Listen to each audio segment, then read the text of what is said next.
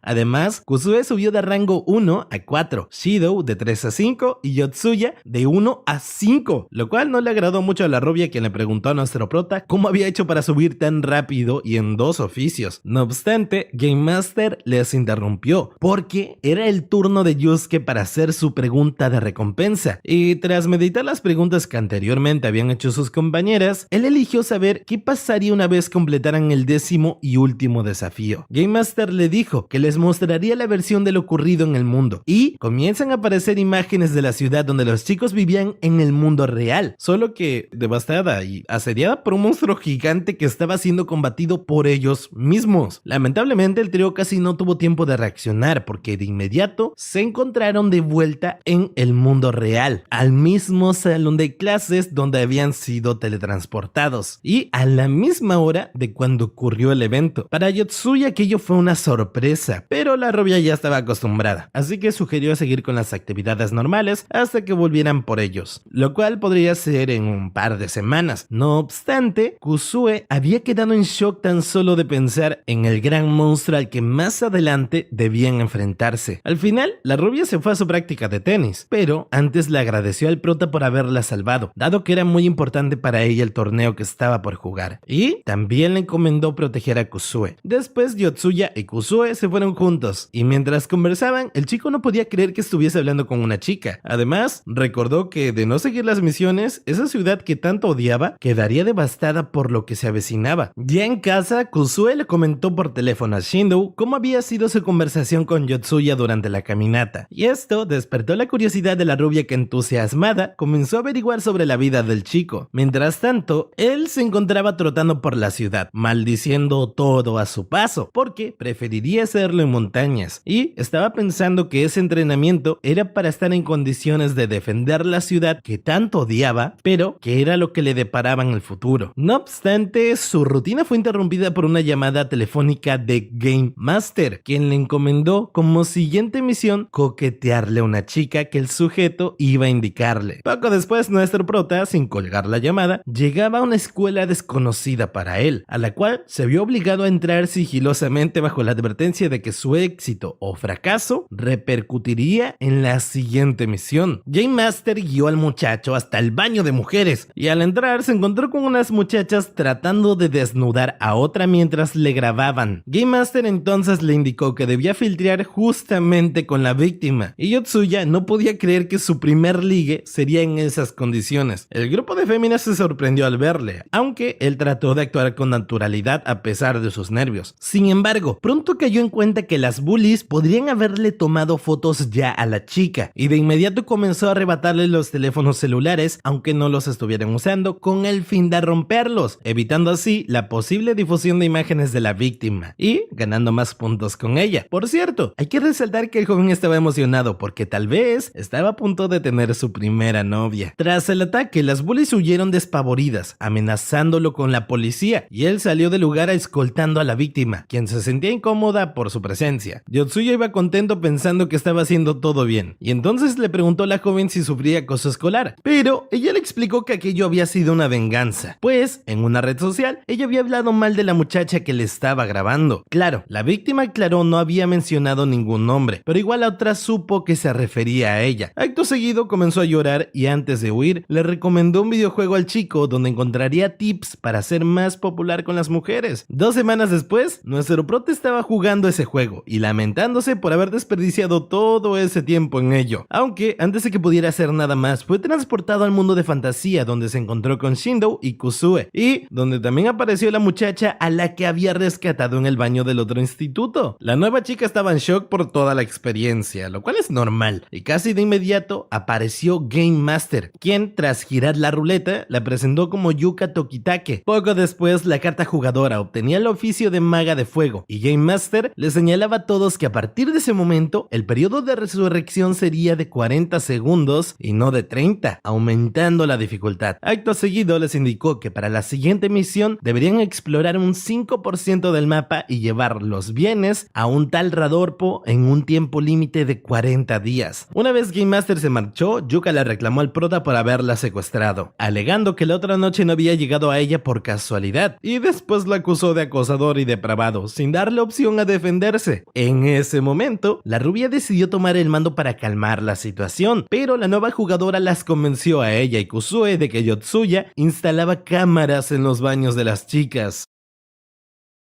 alegando que eso era lo que habían dicho las compañeras que las estaban acosando en el baño del otro día. Obviamente, esto hizo que las 3 chicas se fueran, dejando a nuestro prota solo y confundido. Para completar la nueva misión, el grupo decidió separarse con el fin de cubrir más espacio, y la rubia le explicó a la nueva cómo ubicar a todos en el mapa. Shindo terminó emparejada con Yuka, a quien animó a no ser tan formal, dado que al fin y al cabo, ella era la de más edad en el grupo. Pero Yuka se excusó respondiéndole que, en todo caso, la rubia era quien llevaba más tiempo en ese mundo de fantasía. De hecho, para Ruka, la rubia era genial y llegó a compararla con un personaje idol famoso llamado Magiha Purple. Sin embargo, Shindo no perdió tiempo y aprovechó para interrogar a la otra sobre todo el asunto del acoso escolar, porque había notado que Yuka estaba buscando reconciliarse con quienes la intentaron grabar desnuda. En su defensa, Tokitake alegó que siempre había evitado a toda costa ser flanco de bullying, pero en esta ocasión cometió un error y les había dado un motivo a las otras de atacarla. Fue por eso que había decidido usar a Yotsuya como un enemigo en común que las uniera. Después de todo, pensaba que no volvería a verle. La rubia entendió su situación y le habló de lo que significa la justicia para ella, y agregó que a ella no le importaría estar sola, con tal de no tener amigas como las acosadoras. Tiempo después, el grupo se reunió, y mientras Shindo se quejaba de que no habían ganado mucha experiencia, y nuestro prota pensaba que las chicas le ignoraban, un bicho gigante cayó muerto desde el cielo, y de él salió un 100 pies enorme que dispara cochinillas justo en la cara de los jugadores, haciéndoles morir instantáneamente. El nuevo oficio del cocinero del prota le daba la facultad de ver el nombre y el nivel de amenaza de los monstruos, por lo que de inmediato supo que se trataba de unos insectos demoníacos llamados Cadomlet y que juntos suponían una amenaza de nivel D. Luego infirió que la cochinilla era el macho y el 100 pies la hembra. Mientras Yotsuba estaba con su análisis esperando a revivir,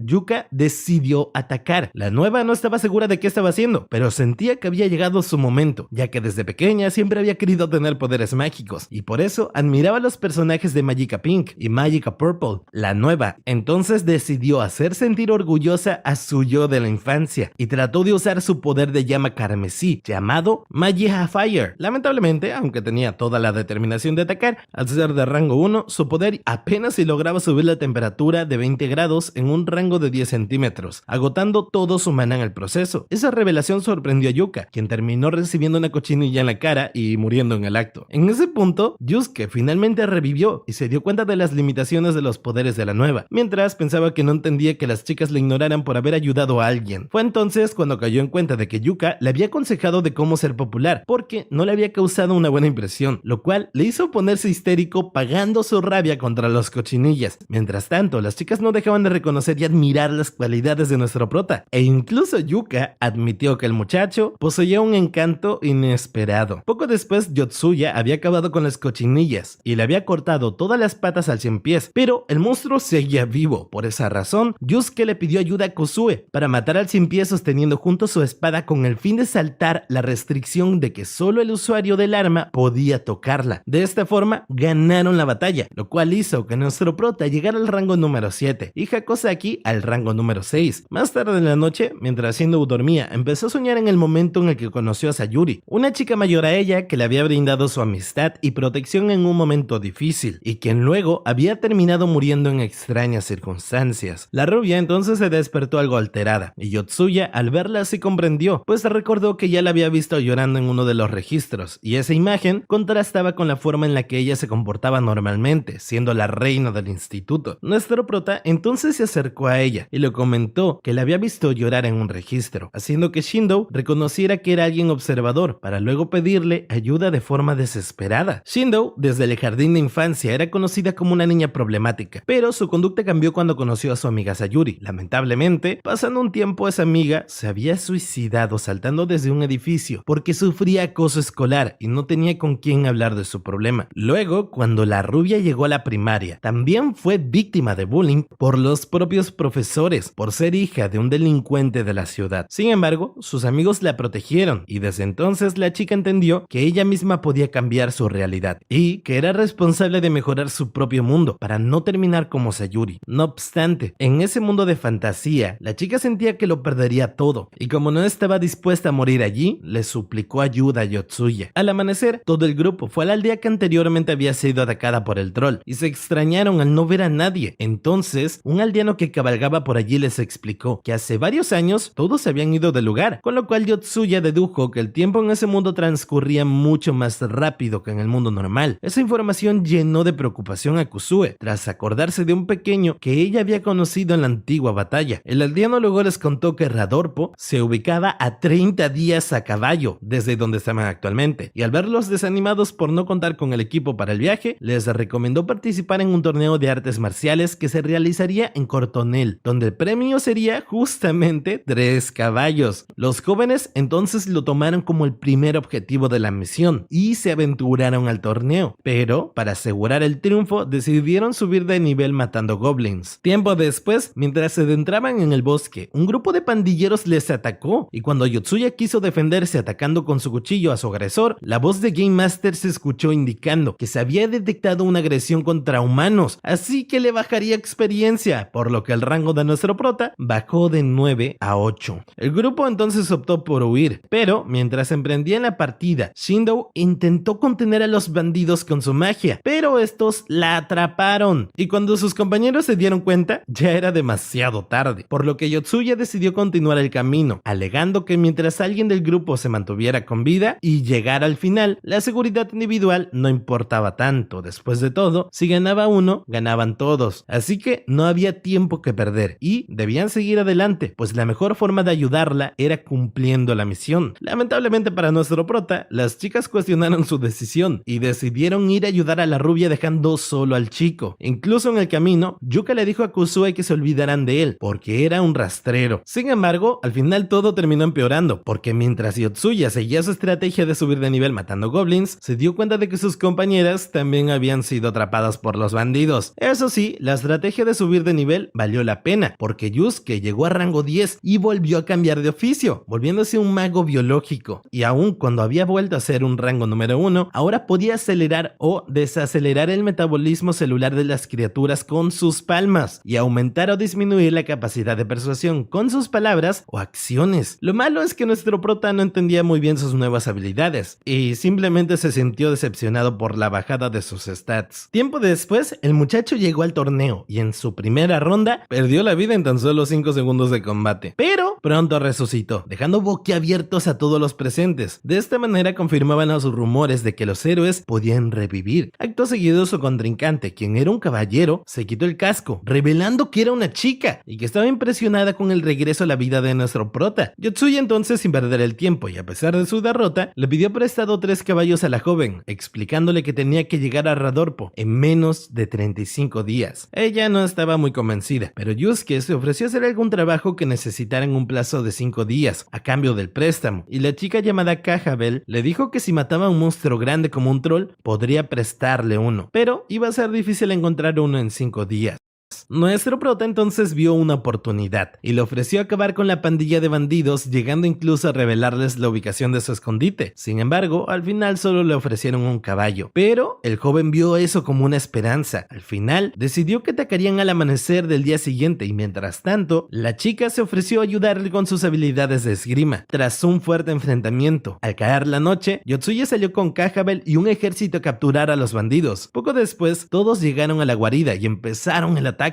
Como era de esperarse, la chica estaba a la vanguardia. Sin embargo, en esta ocasión, nuestro prota estaba luchando bastante bien con sus puños, pues, comparados a los ataques de la chica, los movimientos de los bandidos eran más fáciles de contrarrestar. Además, nuestro prota se dio cuenta de que si le atacaban y él contraatacaba de forma simple, su experiencia no se veía afectada. Al verse vencidos, los bandidos decidieron emplear su arma secreta y liberaron a un berserker para luego salir huyendo. Yotsuya se sorprendió con el nombre y Kahabel le explicó que cuando un humano comía demasiada carne con magia, perdía la razón. La criatura entonces empuñó una espada enorme y de un solo golpe derribó a varios enemigos, lo cual, junto a su gran tamaño, hizo que Yusuke entrara en pánico. Por suerte, Kahabel decidió dar un paso al frente y enfrentarlo. Además, sacó su arma más poderosa, una espada larga conocida como la rebanadora. Durante el combate, Kahabel mostró un enorme deseo por cortar carne viva, lo cual sorprendió mucho a nuestro prota, y ella le explicó que por esa razón se había vuelto una caballero en lugar de una ama de casa. La pelea continuó y ambos estaban igualados, aunque Yotsuya sabía que pronto las fuerzas de la mujer se agotarían. De hecho, poco después el berserker rompió la espada de Kahabel y se dispuso a acabar con ella, pero su golpe fue detenido por el cuchillo de Yusuke, quien se metió al combate para salvar la vida de la mujer. No obstante, pronto el joven se vio en desventaja y fue entonces cuando recordó sus habilidades y haciendo uso de su poder de persuasión, logró distraer al berserker lo suficiente como para dejarlo herido. Por desgracia, la criatura no cayó y de un golpe lo mataron, pero esa apertura fue aprovechada por la caballero para decapitarle. Al final, los bandidos fueron capturados y las compañeras de nuestro prota fueron liberadas. Además, el grupo de héroes le otorgaron un carruaje para que pudiera viajar juntos a Radorpo, y de paso serían escoltados por algunos guardias del mando de Kahabel, quien también se ofreció a instruirlos en el arte de la espada. Durante el cautiverio, Kusue solo pensaba en lo frágil que era para esfuerzos físicos debido a su enfermedad, siendo este el motivo por el cual odia hacer educación física y el por qué había decidido estudiar farmacia, buscando alejarse de toda la crueldad. Sin embargo, al ser liberada y ver cómo quemaban decenas de cuerpos de bandidos en una fosa común, tuvo un baño de realidad. De hecho, mientras se dirigían a Radorpo, la chica seguía en shock, pensando en las cosas grotescas que había visto cuando fueron liberadas, y aunque eso aumentaba su deseo de proteger a los demás, se sentía débil, inútil e incapaz de poder cumplirlo. Luego, al ver cómo Yotsuya había subido de rango como cocinero, obteniendo nuevas habilidades y luciendo más confiado, Kusue concluyó que aquellos que tenían fuerza física eran los que ganaban niveles y tienen acceso a todo. El descanso en el camino también sirvió para las primeras clases con la espada, donde Kahabel seguiría mostrando su alegría por cortar carne, sobre todo considerando que aunque hiriera a los héroes, ellos cenarían sin problema. De hecho, Yuka, tras la práctica, dijo que aunque solo tenían una 36ª parte del dolor que sentiría normalmente, igual los golpes de ella eran dolorosos. Poco después, unos soldados que habían ido por leña llegaron heridos al campamento tras luchar con unos goblins, y esto lo aprovechó nuestro prota para usar su magia sanadora valiéndose de su habilidad para acelerar el metabolismo celular. Yuka entonces se quejó diciendo que era injusto que el chico ganara experiencia sanando y cocinando y sin tener que pelear, pero el joven le sugirió que fuera a quejarse con el sistema. Al escuchar esto, Kusue se sintió secuestrada por el sistema, pero lejos de quejarse, decidió volverse fuerte para lograr sus objetivos, así que aprovechó para entrenar fuertemente con Cajavel. Al reanudar el viaje, el grupo consiguió una aldea goblin y los héroes decidieron hacerles frente para ganar experiencia, y es allí donde vemos por primera vez a Kusue empuñar su espada y atravesar la piel de un goblin. Sin embargo, este acto la dejó más traumada aún, y la chica no paraba de pedir disculpas, repitiendo la escena en su mente una y otra vez, y encima todos estaban felicitándola por haber despertado como espadachín. Más adelante visualizaron un grupo de civiles, donde también habían niños, siendo atacados por feroces monstruos, y aunque no era buena idea detenerse porque apenas faltaban 15 días y 5 horas para completar la misión, Kusue decidió hacerles frente, y para sorpresa de ella, Yotsuya se quedó también para acompañarla, y así aprovechar de registrar lo que podría ser un evento del sistema. No obstante, considerando el tiempo, el resto siguió hacia Radorpo. Gracias a que las habilidades de nuestro prota le permitían ver el nombre, el nivel de amenaza y la descripción de los monstruos, el muchacho pudo ver que los agresores eran un grupo de Merin Kobolds con una amenaza de nivel E. Eso les hacía más fuerte que un soldado, e incluso más fuerte que él y Kusue juntos. Para la batalla, la chica usó un nuevo escudo, pero antes de siquiera asestar un espadazo, fue asesinada. Por su parte, Yotsuya seguía dando la batalla, pero tampoco tenía la fuerza suficiente, así que también murió. Mientras estaba en su forma espiritual, la chica no dejaba de sentirse inútil, pero resucitó, decidida a ganar. Así que sin perder tiempo logró hacer que una de las criaturas bajara la guardia y se aventó con fuerza y rapidez hacia ella, haciendo que en el momento justo invocara su espada larga, clavándosela al monstruo. Yotsuya lo miró todo y quedó impresionado por esa estrategia que compensaba el problema de peso. Acto seguido, resucitó y vio que solo quedaba uno, y también vio que el carruaje con el resto de sus amigos se había devuelto, por lo que el chico hizo que la criatura lo siguiera para que luego cayera liquidada por un ataque sorpresa de Cajavel. Terminada la batalla, el chico procedió a curar a los civiles, mientras absorbía magia de la sangre de los monstruos para rellenar su maná, una habilidad que había copiado del Berserker. Fue entonces cuando los héroes descubrieron que el grupo rescatado eran soldados del reino Diok, que transportaban unos civiles a Radorpo por orden del rey, lo cual parecía encajar con una parte de la misión encomendada por Game Master, los bienes. El problema era que los civiles eran prisioneros detenidos por haber violado la prohibición de religión Arteros, y como se creía que esa ciudad era el hogar de los mayores fieles, los mismos serían ejecutados públicamente en el lugar. Esa información dejó atónitos a los héroes, porque entre esos civiles, con caras de buenas personas, también había un niño. Nuestros héroes simplemente no podían creer que fueran criminales o herejes, mucho menos que fueran a ser ejecutados. ¿Eran ellos realmente los bienes que debían llevar para cumplir la misión? Sin embargo, sin mencionar que Yotsuya recordó cómo perdió experiencia al atacar a los otros humanos, y eso le hizo preguntarse si no importaba que muriese gente como consecuencia de sus actos. Al final, la duda era qué era lo correcto en esas circunstancias. Tras una fuerte discusión entre el jefe del escuadrón rescatado y Cajavel, el grupo de héroes intervino para detener un combate. Sin embargo, Yotsuya y sus compañeras se debatían entre matar a los soldados o llevar a las personas para que fueran ejecutadas, sobre todo porque estaba el asunto de que si mataban humanos, se les arruinaría la partida. Por esa razón, al final decidieron acompañarlos hasta Rodorpo, pero con la idea de impedir su ejecución. Durante el viaje, las diferencias entre los grupos eran evidentes. Los soldados dirigidos por Camilto provenían de un país que buscaba conquistar todo el continente, mientras que los dirigidos por Cajavel eran un país que pregonaba la libertad. De hecho, el viaje juntos era cuestionado por ambos bandos, pero aún así todos obedecían las órdenes del jefe del escuadrón rescatado, quien a su vez se había forzado a aceptar la ayuda de los héroes para que los prisioneros no murieran antes de tiempo. En una parada, Yotsuya habló con uno de los prisioneros, quien resultó ser un misionero del continente Ija y fiel de Arteros, quien pensaba que por lo menos le perdonarían la vida al pequeño Belili. Sin embargo, ya se había dado cuenta de que el reino de Diok no perdonaban a los fieles, ni siquiera si eran extranjeros, pues Además, debido a un largo conflicto que sucedió en el pasado entre los dos adoradores del rey Deok y los adoradores del dios Ateros, Yuisis, potenciado por los radicales de ambos bandos, actualmente los grupos estaban totalmente enfrentados. Nuestro prota entonces fue a hablar con Camilto, quien le explicó que ese castigo era necesario para dar ejemplo a todo aquel fiel de Arteros que quiera llegar a su continente, y como Radorpo era la puerta de la región, no había mejor lugar para la ejecución. La idea era desmoralizarlos para impedir que siguieran propagándose, pues la adoración de su rey debía prevalecer. Sin embargo, para Yuka, todo eso era una injusticia, porque aunque el rey había ayudado a muchas familias y buscaba la unificación del continente, lo hacía a cambio de matanzas y esclavitud. Para ella, era un abuso que un país tan grande atacara a uno de los más pequeños, solo por sus creencias religiosas. El viaje prosiguió en medio de una tensa calma, y pronto llegaron a unas montañas. En ese momento, Camilto sugirió tomar un atajo a través de unas cuevas con el fin de evitar las pendientes inclinadas de dichas montañas. Por desgracia, una vez en el interior, los héroes quedaron atrapados porque Camilto, junto con su escuadrón, los traicionó, alegando que no estaba dispuesto a continuar con quienes tuvieran la mala opinión de su rey. Sin embargo, Cajabe les dijo que esa ruta todavía seguía siendo un atajo, por lo que debían seguir adelante para salirles al paso. Lo malo es que ese camino estaba lleno de muchas trampas y el tiempo para cumplir la misión se estaba agotando. El grupo logró superar la primera trampa, pero para la segunda Yotsuya se ofreció de voluntario y murió, cayendo al menos unos 8 pisos de profundidad. Acto seguido, Kusue estudió el mecanismo y tras descifrarlo, las heroínas cruzaron junto al caballero. Poco después, tras abrir una enorme puerta, el grupo llegó a una arena donde vieron cómo cobraba vida una gárgola gigante lista para enfrentarles. Tras una complicada escalada que le costó morir muchas veces y encima recordando momentos dolorosos de su pasado, Yotsuya logró salir del agujero, aunque mostrando un rostro demoníaco. Luego, lo primero que consiguió fue un registro donde pudo ver la muerte de Bimsberg, uno de los caballeros que viajaban con ellos, lo cual le llenó de tristeza porque recordó que era una persona con la que había simpatizado desde el inicio del viaje. Mientras tanto, Cajabe caía de la arena hacia el lago que estaba debajo, apuñalada por la gárgola, y Shindo se ubicaba en la vanguardia. El problema era que ella no solo se enfrentaba a la criatura, sino que también mataba a los murciélagos que la acechaban. Esta rutina la hizo alcanzar el rango 10 sin siquiera darse cuenta, y automáticamente el sistema detuvo el tiempo. Además, los consejos que anteriormente le había dado el prota les servirían, porque ahora la chica sabía que debía usar esa mecánica a su favor. La chica obtuvo el oficio de espadachina de la ruleta y, recordando las prácticas con Cajabe, aprovechó la mecánica del tiempo detenido para posicionarse con ventaja. Pero eso no fue suficiente, porque su golpe apenas se hizo daño. Entonces, la rubia recordó que la caballero le había explicado cómo atacar los puntos vitales para suplir la falta de fuerza física, y tras ponerse esa estrategia en práctica, finalmente fue capaz de derrotar a la gárgola. Yotsuya corría hacia la salida, reflexionando sobre su papel en el grupo. Después de todo, las chicas tenían claro que las motivaba a seguir, pero él no sabía ni siquiera por qué había sido elegido. Sumido en esas reflexiones, al final del recorrido, nuestro prota entendió el valor individual de la vida. Poco después, el joven se encontró con el resto del grupo, quienes se encontraban en tensión viendo la gárgola a punto de caer. Eso sí, tan pronto le dijeron que Cajabe estaba en el agua, el muchacho se lanzó a salvarla, y al subirla consumió sangre de los monstruos de la cueva para tratarla. Lo malo es que el esfuerzo fue tan intenso que cuando terminó se durmió quedando en trance. Cuando Cajabe lo vio así, lo besó en la boca, siendo sorprendida por el resto de chicas, pero ella se excusó alegando que él le recordaba a ella misma, ya que él también se esforzaba por descubrir quién era, de lo que era capaz y cuán lejos podía llegar para poder morir en paz. Luego les reveló que su fascinación por cortar carne viva precedía de querer demostrarle a su padre que era una caballero digna, ya que tanto él como sus hermanos habían obtenido lugares de honor en el torneo de la selección de caballeros, y en cambio ella solo había alcanzado el puesto 70 de 3000 combatientes, lo cual le había permitido ser nombrada caballero, pero para ella no era suficiente. Por esa razón buscaba cortar carne viva, porque de esa forma adquiriría experiencia en combates reales. De hecho, su padre le había dicho que en un combate real equivalía a 10 espadazos de práctica. Tiempo después, Yotsuya despertó y de inmediato dijo que se había equivocado con todo el asunto de los bienes. A partir de acá, el viaje continuó con el grupo dividido en dos partes. Durante el trance, nuestro prota había descubierto que los bienes que debían entregar para cumplir la misión no necesariamente eran los convictos, porque Game Master nunca les decía los nombres específicos de cada objetivo, por lo que cualquiera valía. Por esa razón, el grupo liderado por Caja-Bell seguía a los soldados de Diok para salvar a los prisioneros, y el otro buscaría un cargamento distinto con destino a Radorpo. Ambos bandos debían moverse rápido, pues solo quedaban algo más de 7 días para completar la exploración del 5% del mapa. Por otro lado, la Caballero también quería vengar el asesinato de Wilmsburg, pero sabía que antes de encerrarlos en la cueva, Kimilto había notificado a su rey que viajaba con héroes y caballeros de Cortonel, el cual era un país pequeño y con menos tropas que el reino de Diok, así que debía actuar con cautela, pues no quería desatar una guerra que dejara a su país en miseria. Sin embargo, Yotsuya, nuevamente mostrando su rostro demoníaco, propuso capturarlos y hacer que enviaran una carta a su rey, donde quedara claro que ellos no eran enemigos, para luego asesinarlos. Tiempo después, el grupo conformado por Yotsuya, Yuka y Caja-Bell viajaban por las montañas y alcanzaron a los soldados que llevaban a los misioneros, pero en lugar de atacarlos siguieron sigilosamente para esperar la noche. En ese punto, Yuka confrontó al prota sobre sus despiadados planes, comparándolo con el Señor Oscuro, pero él se excusó diciendo que eran cosas aprendidas en algunos videojuegos, y ella le respondió que también llevaba años metidas en los videojuegos de internet, y hasta se le salió que estaba enamorada de un personaje llamado Tsubasa. Tras el momento de la incomodidad, la joven aprovechó para preguntar si un beso en ese mundo virtual contaba como experiencia real, recordando el beso que Caja-Bell le había dado a él, pero como él no recordaba nada de eso, no entendió el sentido de la pregunta, aunque respondió que en un mundo tan realista como ese, sí contaba como experiencia. Acto seguido, Yotsuya y Yuka llegaron hasta el objetivo, fingiendo que los demás habían muerto en las cuevas y que nuestro prota se había convertido a la región de Arteros. Además, les advirtieron que no los podían matar porque eran inmortales, así que les pidieron la liberación de sus 3 hermanos misioneros, o de lo contrario, Yotsuya usaría su inmortalidad para propagar la religión por el mundo entero. Luego de la amenaza, los dos se fueron dejando a los otros para que tomaran una decisión. Más tarde, Yuka regresó fingiendo que había traicionado a Yotsuya y los convenció de seguirla para indicarles dónde estaba su compañero. Mientras tanto, Yotsuya aprovechó que solo había quedado un guardia para rescatar a los misioneros, simulando que los había matado, aunque sí mató al guardia, y haciendo creer que todo era una venganza por sus compañeros caídos, porque realmente él no era un fiel de Arteros, tras provocar un incendio para quemar al guardia y supuestamente quemar a los misioneros. Yusuke y Yuka robaron un caballo y huyeron, dejando al Cortonel libre de culpa, pues Caja-Bell no había participado, y a Camilto, sin saber si decirle al rey que había encerrado al grupo en una mazmorra o que uno de los héroes lo había vencido. Por desgracia, para que todo ese plan tuviera éxito, nuestro prota tuvo que matar a un humano. El plan había salido a pedir de boca, y Camilto, luego de atormentarse por haberle fallado a su generoso rey, le envió las respectivas noticias con una gallina mensajera. Acto seguido, fue sorprendido por la Caballero, quien de inmediato ejecutó a los 2 soldados mientras le contaba que los misioneros seguían vivos y que el resto de la historia había sido mentira. Tiempo después, el rey se enteraba del fracaso de la misión, mientras su asesor le advertía de los héroes, así que el monarca, con la duda de si los héroes podían iniciar una guerra, mandó a investigar cómo matarlos para estar prevenidos. De regreso con los héroes, el viaje debía continuar, y Yotsuya subió al carruaje unas cajas que, según Yuka, no debían viajar junto a un niño, y tanto ella como Caja-Bell tomaron el mando de los caballeros. Durante el trayecto, Tokitake notó que la Caballero estaba nostálgica porque se acercaba a la despedida, y creyó que todo se debía a que Caja-Bell estaba enamorada del denso Yotsuya. Entonces empezó a procurar situaciones donde los chicos pudieran declararse su amor, comparándolo todo con eventos que ella veía en sus videojuegos. Por su parte, el grupo conformado por Kusue, Shindo y el otro caballero de Cortonel, Makua, seguía revisando mercaderes en la ruta para tratar de conseguir los bienes y llevarlos a Radorpo. Pero luego tuvieron una mejor idea, y en lugar de seguir buscando, decidieron unirse a algún mercader que llevara mercancía para esa ciudad. Fue así como se ofrecieron como escoltas de uno que iba en camino, no sin antes darle pelea al verdadero escolta de esa carreta que no quería perder su puesto. Pobrecito, le quitaron la chamba. De vuelta con el otro grupo, Yuka ya estaba agotada de procurar un evento romántico, y cuando estaba a punto de dormir, escuchó a Caja-Bell un poco incómoda, tratando de decirle algo a Yotsuya. Sin embargo, la Caballero simplemente quería agradecerle al joven por haberle ayudado a vengar la muerte de Wilmsburg, palabras que confesó le había costado pronunciar. Mientras tanto, el grupo de Shindo se acercaba a Radorpo, rogando de que su idea de escoltar bienes fuera la correcta, cuando de repente un mensaje del sistema les indicó que habían cumplido la misión, pues el otro grupo había llegado al destino entregando a los misioneros en una iglesia, vendiendo unas mercancías a unos comerciantes y entregándole la cabeza de los soldados de Diok a uno de los funcionarios de la ciudad, mientras le contaban sobre el complot para ejecutar a los misioneros. Los funcionarios entonces les agradecieron por haber salvado a su gente, pero les dijeron que no había sido necesario llevarles las cabezas, pues con la indumentaria de ellos o la información hubiese sido suficiente. Por fin, todo el grupo se encontró y ahora solo faltaba terminar de completar la exploración del 5% del mapa, para lo cual tenían día y medio, así que las heroínas sugirieron dividir el grupo para cubrir más terreno, y fue así como cada uno tomó diferentes caminos. Cajabel seguía nostálgica, pensando en si más adelante su vida cambiaría. Ella sabía que su lugar era el campo de batalla, por pertenecer a la Orden de Caballeros, pero no dejaba de pensar en el beso que le dio nuestro prota, así que llegó hasta donde él para despedirse. Tras eso, Yotsuya se aventuró montaña arriba, tan alto que ya veía a Radorpo por completo, y de repente los sorprendió una ventisca. Por suerte, el cambio continuo de ocupación de nuestro héroe le hizo acumular suficiente ropa como para usarla al mismo tiempo, y no detenerse ante la tempestad, ya que solo faltaba un mínimo porcentaje para completar la misión. Sin embargo, debía apresurarse, ya que si se moría congelado, no resucitaría, pues eso solo ocurría en ambientes donde pudiera sobrevivir, y si reviviera allí, su cuerpo volvería a congelarse. Además, las chicas se encontraban luchando contra la nevada que cada vez acariciaba más, pero en cambio, ellas no estaban tan bien dotadas como Yotsuya. Tanto la ropa de Kusue como la ropa de Yuka eran bastante ligeras y descubiertas, pero aún así estaban negadas a rendirse. Yuka se repetía que ella solo quería morir de amor, y Kusue se sentía demasiado útil en ese mundo. Por su parte, Shindo, acostumbrada a siempre dar la batalla, quería regresar al mundo real para seguir mejorando como persona, pero de pronto se sorprendió al encontrar una especie de estatua tirada en la nieve. Kusue de pronto no pudo dar un paso más y cayó abatida al suelo, mientras que Yuka se sentó para cubrirse con su capa. Por su parte, Yotsuya veía en el mapa virtual que nadie avanzaba, y eso le daba fuerzas para apresurar el paso, porque aún faltaban alrededor de 10 kilómetros y 6 horas. Nuestro prota se repetía que mientras uno siguiera con vida, los demás tendrían una oportunidad, pero a diferencia de las otras misiones, aquí el daño físico y mental era demasiado grande, y no podía permitirse morir congelado. Fue entonces cuando un enorme yeti lo sorprendió. El monstruo de las nieves atacó, pero afortunadamente Yotsuya logró reponerse rápido, y sus habilidades de cocinero le permitieron ver los órganos internos de la criatura, por lo que tras retarlo de frente, logró atinar un golpe mortal. Aún así, nuestro prota reconoció que había tenido suerte, porque el yeti estaba débil tras llevar días sin comer, de lo contrario, hubiese sido él el fallecido. Poco después, unos bebés yeti salieron de la cueva para llorar encima del cadáver de la mamá, y el chico sabía que en poco tiempo, estos también morirían de frío y de hambre. Sin embargo, lejos de sentir compasión por ellos, pensó que al fin y al cabo eran seres virtuales, así que siguió su camino. Después de todo, él pensaba que era el único que estaba vivo y no estaba dispuesto a arriesgar la vida de los demás. Por desgracia, un paso en falso lo hizo caer en una fosa y también murió. Aunque las chicas se habían detenido, aún seguían con aliento. Por un lado, Yuka estaba usando su magia para refugiarse en su capa, mientras recordaba a sus amadas Magiha Sisters, heroínas de un anime popular a quienes Yuka comparaba con sus compañeras de ese mundo de fantasías. Por otra parte, Shindo se sacudió el letargo y orientó mejor su mapa. Entonces visualizó un asentamiento y apuró el paso hasta llegar a él, pero no se había dado cuenta de que estaba caminando sobre un lago congelado, y cada paso que daba hacía que el hielo se fuese estrellando. Acto seguido, recibió el mensaje de la muerte de Kusue, y casi de inmediato, ella terminó cayendo al agua y también murió. Antes de que la rubia falleciera, nuestro prota ya había resucitado, pues había caído en una mazmorra oculta de la nieve que afortunadamente se mantenía caliente, y el joven comenzó a recorrer los pasillos, pero al final todos estaban bloqueados. Por suerte, una lombriz gigante apareció, y esta comía tierra y abría agujeros, los cuales eran aprovechados por Yotsuya para buscar una salida. Lamentablemente, la suerte le duró poco, porque mientras se desplazaba por los agujeros, fue alcanzado por un enorme gusano que lo devoró matándolo en el acto. Al final, solo quedaba Yuka, quien, aunque se sentía casi congelada, había emprendido nuevamente el viaje. No obstante, al darse cuenta de la muerte de Yotsuya, sintió alivio, porque por fin había encontrado una excusa para rendirse sin que nadie se lo reprochara. Ella realmente no se quería morir, pero tampoco se creía capaz de terminar la misión sola, así que se dejó caer para recibir la muerte. Sin embargo, en ese momento comenzaron comenzaron sus delirios porque su amada Magiha Purple se le apareció y le reprochó no haber aprendido nada en tantos años que duró viendo el anime. Purple se refirió a Tokitake como Magiha Pink, recordándole que en los momentos de crisis las hermanas nunca se abandonaron y siempre se salvaron unas a la otra. Al escuchar esas palabras, Yuka decidió levantarse, empuñar con fuerza su báculo e invocar su llama carmesí, produciendo un efecto de luz y viento que se pudo percibir a kilómetros del lugar. Luego echó a andar y sus delirios hacían ver al personaje del que estaba enamorada, Tsubasa, quien le alentaba a seguir caminando hasta que fue sorprendida por una esquimal que había sido alcanzada por los efectos del poder que había liberado antes. La esquimal realmente era la maga Fatina, que no solo era capaz de controlar el viento, sino que viajaba sobre un gato gigante capaz de volar. Yuka subió al felino, pero cuando vio que solo faltaban 3 minutos para cerrar su misión, no hizo más que llorar y rogar porque le diera tiempo. Gracias a Fatina, Yuka logró llegar al 5% en las horas indicadas y el grupo completo se reencontró frente a Game Master. Acto seguido, y con los reclamos por la injusticia, Tokitake cobró su recompensa, preguntando si efectivamente estaban en un mundo virtual, pero Game Master les explicó que realmente era un mundo paralelo, una tierra que existía en otro universo, con una versión real de cada ser humano. Esto aterró a Yotsuya, quien empezó a pensar en los que había matado o contribuido a su muerte. De vuelta a la casa en su mundo, Yotsuya seguía atormentado por la idea de haber matado a una persona real, aun cuando él siempre había detestado a la gente. No era lo mismo desear su muerte que matarlos él mismo. Tiempo después, el joven estaba en la escuela y mostraba más agilidad en las prácticas deportivas, pero seguía con hostilidad, solitario y más abstraído que nunca. Las chicas también se sentían más ágiles, aunque eso no implicaba que Kusue ya estuviera curado de su enfermedad. Por su parte, Shindo no había sido capaz de acercársele a nuestro prota desde que se enteró que el chico había quemado vivo al soldado de Diok. Luego de la escuela, Yotsuya recibió un mensaje de Game Master, donde le preguntaba cómo se sentía después de haber matado a una persona, y le pedía que abriera un correo. El chico, asustado, borró el mensaje y regresó a su casa sin poder creer que hasta esa muerte hubiese estado planificada, cuando fue él quien decidió matarle convencido de que era un mundo virtual.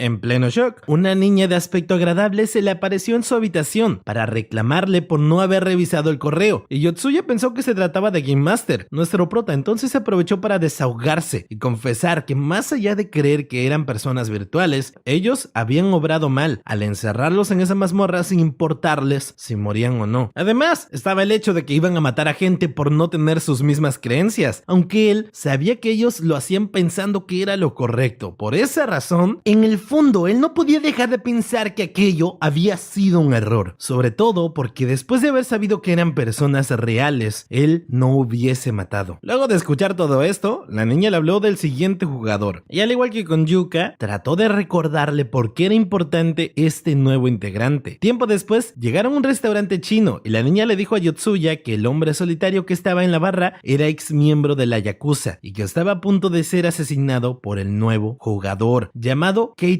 Tori, de 19 años, quien había sido convencido de que podía asesinar y quedar impune. Además, le informó que el nuevo integrante llegaría acompañado por su hermano menor, Shuji, de tan solo 14 años, misma edad que nuestro prota. Acto seguido, Keita, Sushi y un tercer sujeto entraron al lugar encapuchados y armados con bates de béisbol. Pero antes de que llegaran al objetivo, nuestro héroe les frustró la carrera, haciéndolos caer al piso para luego decirle al más grande que no debería matar a nadie. El trío se levantó y empezó a pelear con nuestro prota, pero Yusuke pudo deducir rápidamente quién era el próximo jugador, así que le quitó la capucha y lo dejó al descubierto. Luego lo confrontó sugiriéndole que huyera antes de que llegara la policía, pero Keita seguía empeñado en cumplir su objetivo, pues era tan solo un yakuza y no importaba si lo mataba. A todas estas, el escándalo ya había llegado a oídos de otro misterioso sujeto, que llegó al lugar apuntando con su pistola directamente a nuestro prota. El sujeto pensaba que Yotsuya Yotsuya trabajaba para Koudangumi y de inmediato se dispuso a matarlo. Pero la niña se acercó y mientras atrajo la atención del pistolero, le entregó a Yusuke un guante mágico. Nuestro prota supo de inmediato que se trataba de magia biológica, así que se lo puso y se aventó contra el sujeto, lanzándole un poder que evitó que el hombre disparara. Además, ese mismo poder lo hizo caer abatido al piso, sangrando por la nariz, mientras Keita observaba sorprendido sin entender nada de lo que acababa de suceder. No lo culpo. La policía ya estaba por llegar, así que Yotsuya le sugirió a Keita que sacara a su hermanito rápido del lugar para que huyeran. Acto seguido, el pistolero tomó su arma nuevamente para matar a Yotsuya, pero fue detenido por Keita, quien recibió un regaño del hombre, pues él había sido siempre su protector. Sin embargo, Keita le recordó que había sido vencido por un niño, a quien pretendía dispararle por la espalda, por lo que estaba acabado. Luego de eso, le noqueó de una patada y huyó con su hermano. Ya a solas, la niña le hizo ver a Yotsuya que había impedido un asesinato, y el joven comparó esa misión con la primera vez que le tocó salvar la vida a Yuka de las acosadoras, para evitar que sus fotos desnudas fueran publicadas en internet. Le dio motivos a la muchacha para luchar y querer regresar a casa. Por eso Yuka al final no se rindió y completó sola el mapa. Yusuke entonces supuso que lo mismo pasaría con Keita, pues al salvarlo de la cárcel había creado un mundo al que él iba a querer regresar siempre, lo cual repercutiría en el éxito de las siguientes misiones en el mundo paralelo. Además, nuestro prota se notaba más tranquilo de sus traumas, pensando que la vida humana no tenía ningún valor, y menos aquellas que fueran tan bobas como para dejarse engañar solo para matar a otros. Para él, todos los humanos debían morir, empezando por los menos valiosos, y si Keita no fuera el siguiente jugador, no valdría nada. Esas palabras para la niña sonaron arrogantes, y comparaba al joven con un usuario anónimo de internet que se consideraba mejor que los demás, pero el chico le respondió que él no era nadie, tan solo un simple mocoso con delirios de grandeza, que sentía que solo él tenía la razón. Sin embargo, al final nada de eso era importante, porque él luchaba por la justicia en la que creía. Y nada, ya solo eso. Si les gustó, suscríbanse para apoyar al canal y comenten 100 para demostrar que se quedaron hasta el final, ya que no mucha gente suele hacerlo.